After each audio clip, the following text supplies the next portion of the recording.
Hello বন্ধুরা, আপনারা দেখছেন ডিজিটাল সবকিছু ইউটিউব চ্যানেল। তো বন্ধুরা, আজকের দিনে রেশন কার্ড প্রত্যেকটি মানুষের কাছে একটি গুরুত্বপূর্ণ বিষয় এবং এই রেশনের মাধ্যমে দেশের অধিকাংশ মানুষ সরকারের কাছ থেকে রেশন দ্রব্য পেয়ে থাকেন। আর সেই রেশন কার্ডের মধ্যেই আপনার অজান্তেও হয়তো রয়ে গেছে আপনার কাছে বাতিল রেশন কার্ড, বা আপনি জানতেও পারছেন না যে আপনার পরিবারের নামে রেশন তুলে নেওয়া হচ্ছে রেশন ডিলারদের তরফ থেকে। আর সেই কারণেই লক্ষ লক্ষ রেশন কার্ড বাতিল করে দেওয়া হচ্ছে। আর এর একটি লম্বা লিস্ট রাজ্য সরকার ইডিকে দিয়েছে, কারণ রেশন দুর্নীতি বহুদিন থেকেই চলছে। তাই পশ্চিমবঙ্গ খাদ্য সরবরাহ দপ্তর ইডির কাছে সেই সমস্ত বাতিল করা রেশন কার্ডের বিবরণ জমা দিয়েছে। এবার ইডি সেই সমস্ত লিস্ট থেকে দেখবে সত্যি কতগুলো রেশন কার্ড বাতিল হয়ে আছে, বা আপনার কাছে যে রেশন কার্ড আছে তার মধ্যে আদৌ কোনো বাতিল রেশন কার্ড আছে কিনা, বা জাল রেশন কার্ড আছে কিনা। তো চলুন সেই বিষয় নিয়ে আজকের ভিডিওটি আলোচনা করব। তো আপনার কাছে যদি রেশন কার্ড থাকে বা আপনি যদি একজন রেশন গ্রাহক হয়ে থাকেন, তাহলে অবশ্যই এই ভিডিওটি আপনার জন্য খুবই উপকারে আসবে। তাই ভিডিওটি প্রথম থেকে শেষ অবধি পুরোটাই দেখবেন, কোথাও স্কিপ না করে, যাতে করে কোনো জায়গায় বুঝতে আপনার কোনো প্রকারের অসুবিধা না হয়। এছাড়াও আপনি যদি আমাদের চ্যানেলে প্রথম দর্শক হয়ে থাকেন, তাহলে অবশ্যই চ্যানেলটিকে সাবস্ক্রাইব করে বেল আইকনটি প্রেস করে অল নোটিফিকেশনে ক্লিক করে দেবেন, যাতে করে আমাদের চ্যানেলে যখনই কোনো নতুন ভিডিও আপলোড হবে তার সরাসরি আপনার কাছে পৌঁছে যায়।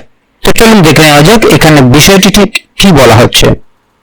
এখানে দেখুন একটি আর্টিকেল প্রকাশিত হয়েছে, লাখ লাখ রেশন কার্ড বাতিল, ইডিকে লম্বা লিস্ট দিল রাজ্য সরকার। রাজ্যে রেশন বিতরণ মামলা অব্যাহত, বহু কোটি টাকা রেশন দুর্নীতি হয়েছে। তাই এবার রেশন কার্ড নিয়ে বিস্ফোরক তথ্য ফাঁস। বহু রেশন কার্ডের সমস্ত তথ্য ইডিকে পাঠালো রাজ্য। মনে করা হচ্ছে এই কারণে রাজ্যের লাখ লাখ রেশন কার্ড বাতিল হতে চলেছে। আসলে এদিন পশ্চিমবঙ্গ সরকারের খাদ্য ও সরবরাহ বিভাগ গত কয়েক বছর ধরে বাতিল করা রেশন কার্ডের বিবরণ জমা দিয়েছে এনফোর্সমেন্ট ডিরেক্টরেট অর্থাৎ ইডি কর্মকর্তাদের। প্রত্যেক রেশন দোকানেই রেশন দুর্নীতি। কেন্দ্রীয় সংস্থা রাজ্য সরকারের বাতিল করা জাল কার্ডগুলির বিশদ জানতে চেয়েছিল, কারণ তাদের কথিত রেশন বিতরণ কেলেঙ্কারির শিকার রয়েছে।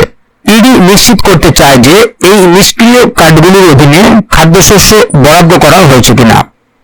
সূত্র জানিয়েছে যে রাজ্য সরকারের দেওয়া তথ্য অনুসারে প্রতি বছর ন্যায্য মূল্যের দোকানে বাতিল হওয়া জাল কার্ডগুলি সেই দোকানের সাথে সংযুক্ত মোট কার্ডের 10 থেকে 15%, অর্থাৎ প্রায় প্রত্যেক রেশন দোকান থেকেই ভুয়ো রেশন কার্ড শনাক্ত করা হয়েছিল। ইডির প্রাথমিক তদন্ত অনুসারে দুটি উৎস থেকে জাল রেশন কার্ড তৈরি করা হয়েছিল। প্রথমত, মৃত ব্যক্তিদের কার্ড পরিবারের সদস্যরা সমর্পণ না করেই সেই কার্ড দেখিয়ে রেশন তুলত। দ্বিতীয়ত, এক স্থান থেকে অন্য স্থানে চলে ব্যক্তিদের রেশন কার্ড স্থানান্তর করা হতো না, সেই রেশন কার্ডেও দুর্নীতি হতো। কিভাবে রেশনে ঘাপলা হতো? ভুয়ো রেশন কার্ডের সংখ্যা দেখেই রাজ্য না বোঝে ধান ও গমের কল থেকে চাল ও আটা স্থানীয় এলাকার রেশন দোকানে পাঠিয়ে দিত।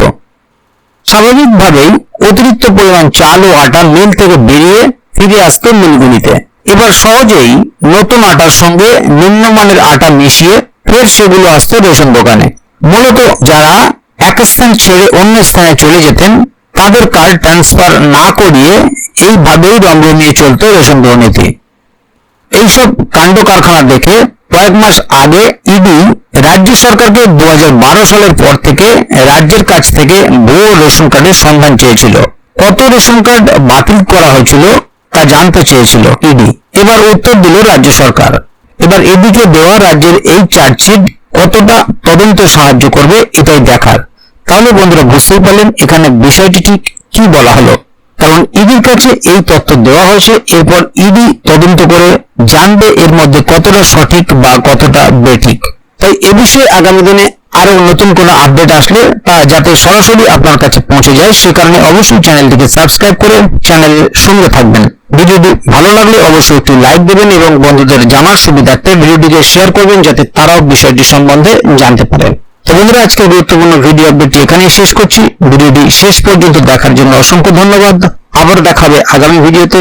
ততক্ষণ পর্যন্ত ভালো থাকুন, সুস্থ থাকুন। ধন্যবাদ।